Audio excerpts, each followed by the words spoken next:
Okay, so here we are. Good afternoon and warm welcome to everybody this afternoon, particularly our international attendees, our panelists and expert speakers to the first of our Inside Out webinar series.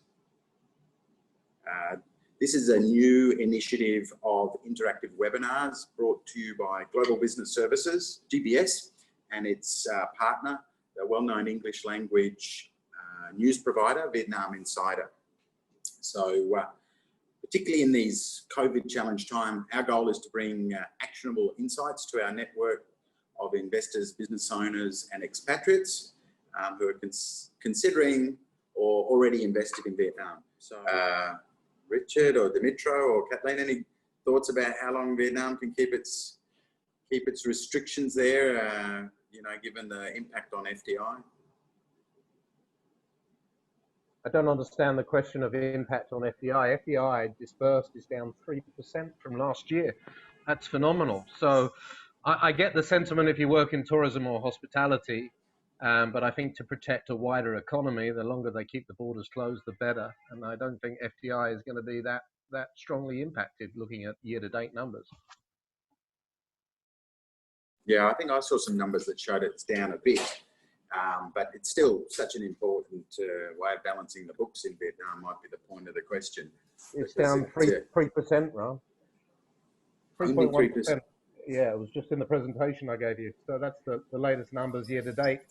So I don't know. Okay. Yeah. I think you should look.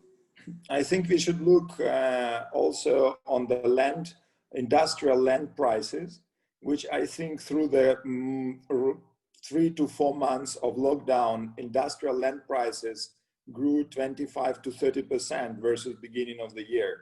And I think this is indirect reflection of the FDI expectations. You should also understand with you quite clearly that FDI's decisions are not made spontaneously, like a car purchase or like, I don't know, FMCG purchase. So FDI decisions are being nourished and decided in several years in advance.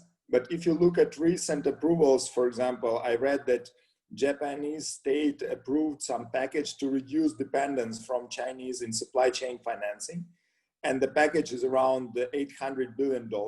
And Vietnam enjoys 2/3 of this in future inflows. But FDIs, this is not one-off, which will be made extremely fast. So it has more lagged effect. Thank you. Very good.